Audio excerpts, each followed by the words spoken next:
I just want to touch on one more thing with older kids. There's something called recurrent abdominal pain, or RAP. Sometimes we'll call it abdominal migraines. And but it describes, no, you may not have heard of it. It's not a common term because we've only just recently started research on it in the last 10 or 15 years. A lot of the research has come out of the University of Arizona in Tucson.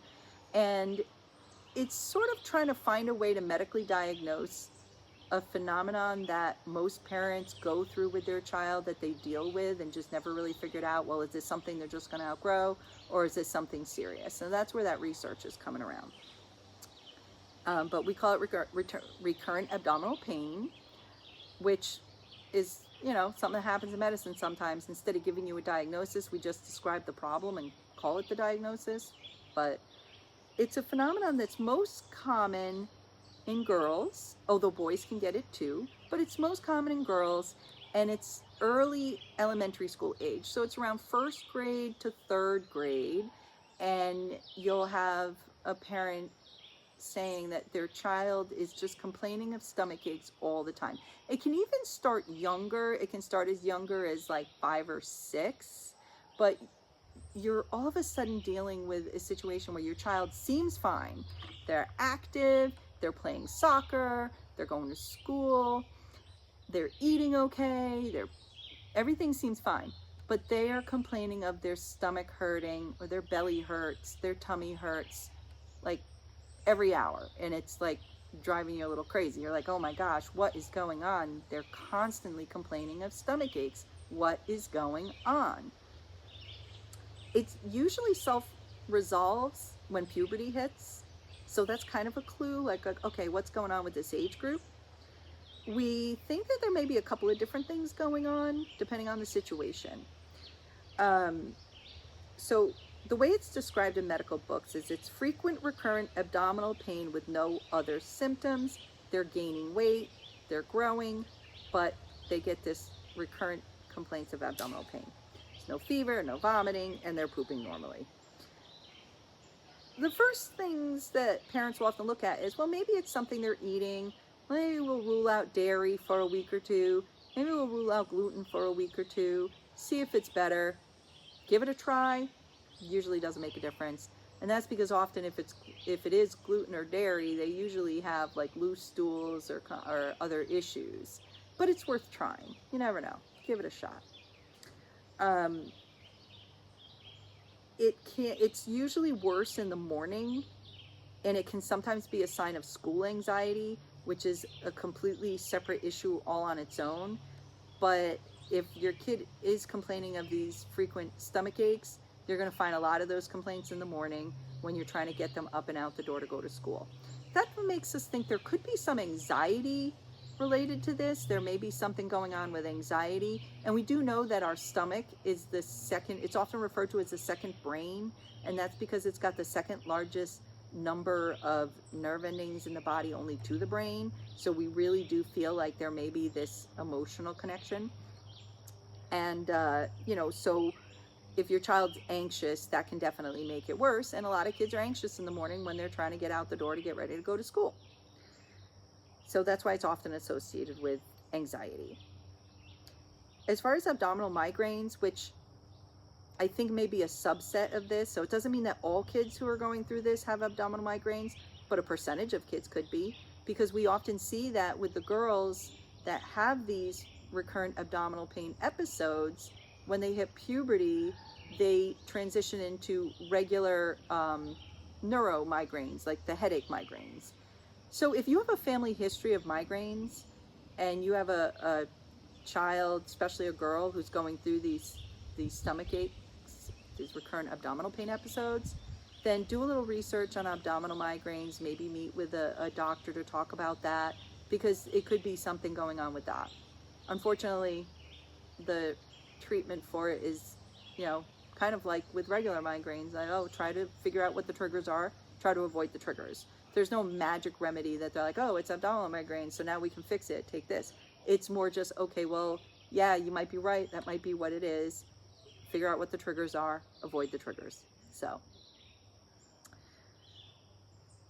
So there's another issue that I think may contribute a lot to this recurrent abdominal pain with children, and that's a condition we refer to as FOS, and that stands for full of stool.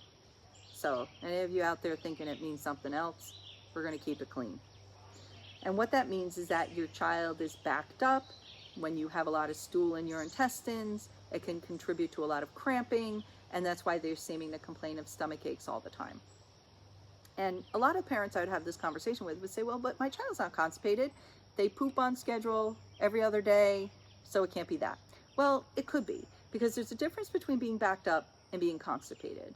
Being backed up just means that when they do go to the bathroom, because children are always in a hurry and they're always in a rush, and sitting there trying to pass a bowel movement is boring, so they kind of rush it a little bit.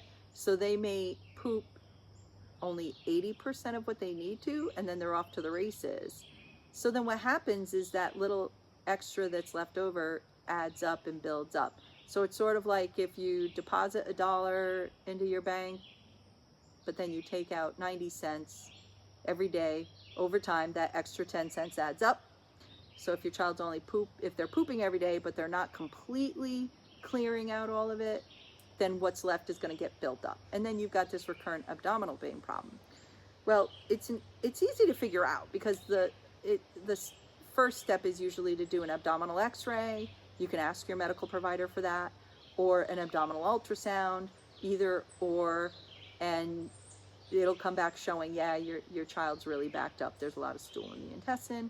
So then you spend a weekend doing a good thorough cleaning out, and then you try to get them to be more patient with when they go, make sure they go completely, maybe add some foods or some natural remedies to help make their poops a little softer so that it's easier for them to go, and and that could resolve the problem. So it's definitely worth trying that, because I really do think that a large percentage of these recurrent abdominal pain issues with older kids that are more independent with their bathroom habits, I think that's a big part of it. So it's worth ruling out.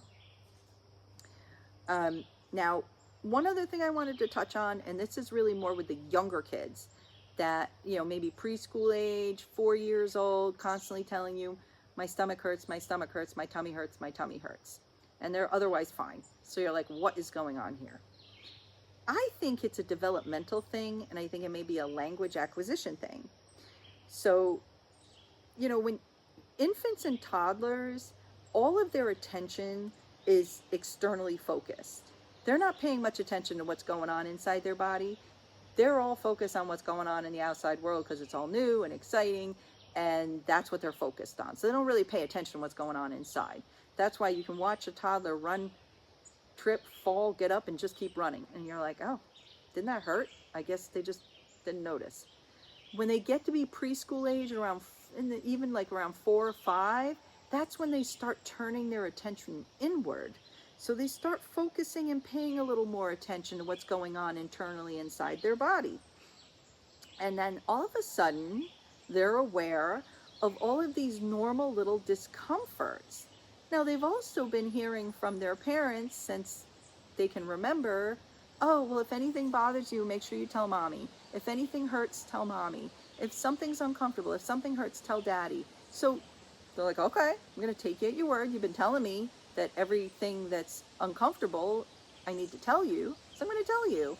And now that I'm noticing that there's a lot of discomforts going on every now and then in here, I'm going to tell you.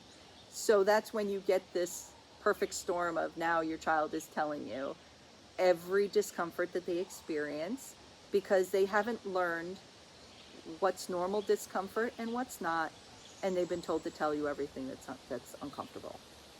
Now, as adults, we have experience with our bodies. We have years of experience, and over time we learn some little discomforts like gas pains are normal, they're okay, and because it doesn't alert us or alarm us as much, because we know they're normal, we don't notice them as much, they don't bother us as much.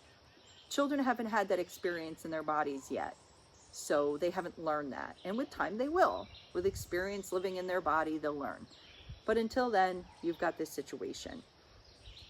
I've found that what really worked well, especially like when my son went through a phase of this, is that I really needed to help him with his language.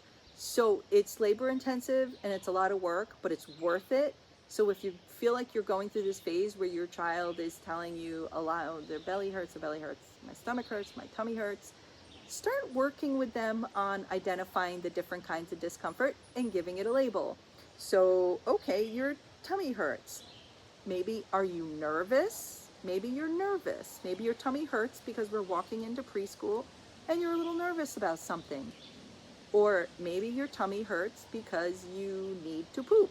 Let's go, well, go to the bathroom, try to poop, see if you feel better. Maybe your tummy hurts because you have a gas bubble. Maybe try passing that gas bubble and you'll feel better. Maybe you're hungry. Or maybe you ate too much of not the right kind of foods and you've got some tummy upset because you've got indigestion. It's a big word to try to teach a 4-year-old, but you know, and then with time, and it does take time, it will gradually get better.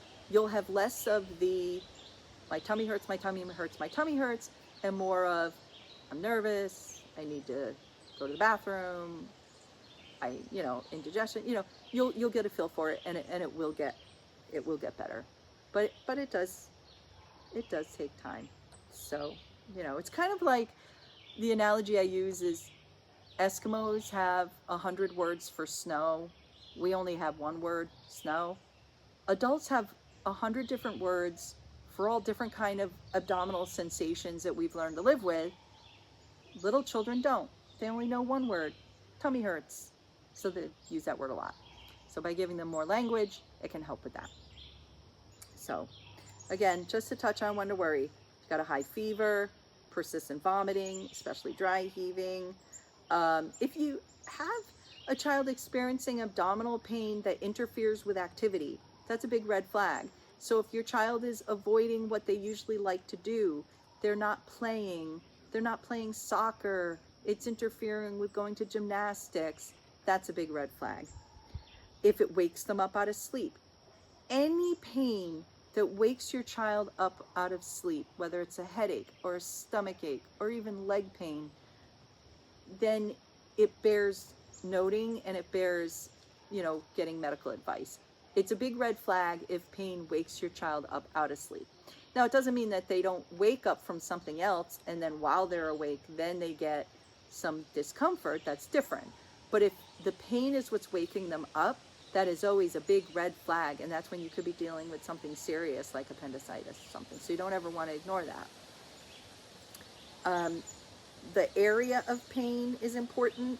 In medicine, we have the area around the belly button is called the area or region of unconcern. So that's just fancy medical speak for if the abdominal pain is in the center around the belly button, then it's usually gas pain or indigestion or, pains that are not a big red flag. If the abdominal pain moves to one side or the other, then that's a big red flag. So if the tummy ache is in the middle, it bears watching, but it's probably manageable.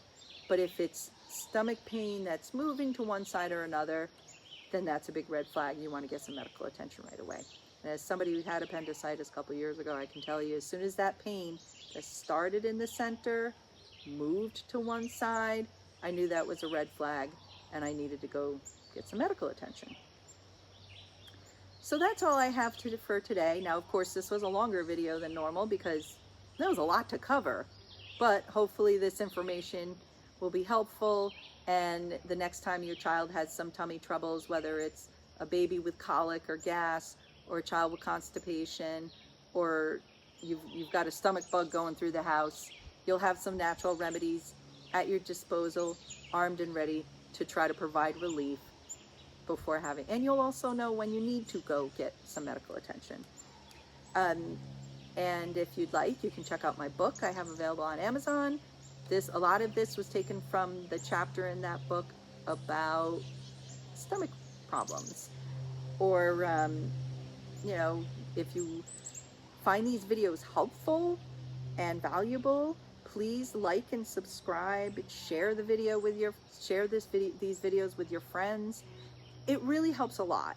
I'm really trying to get to 1,000 subscribers, because if I can get to 1,000 subscribers, then I may be able to qualify to start getting some financial backing, get some money back for the work and time that goes into these videos, and that makes it easier for me to continue making more. So it costs nothing to like and subscribe and share, but it actually really does help a lot. So if you could consider that, I would really appreciate it. You can follow me on Facebook, X, Instagram. Send me an email if you have questions, or if you have any ideas for any future topics. I would really love hearing from you guys. If you want to check out some of my medicinal herbal handmade products that I sell, you can check it out on Etsy or Shopify. I have my poop tea, as well as many other medicinal herbal tea blends, diaper rash cream, sunburn spray, bug repellent, boo-boo balm, check it out. And, if you'd like to provide some financial support for these videos, you can follow me on Patreon. I always also upload these videos to Patreon, and you can join Patreon for as little as $3 a month, $5 a month. Set it and forget it. You can get your videos there. You'll know that you're sending me a little financial support, and you'll get the videos commercial free, which is always good. And and that's it. So remember, it's always a beautiful day out there, no matter what day it is, even if it's a day when you're dealing with a stomach bug. So get out there and enjoy it. Bye.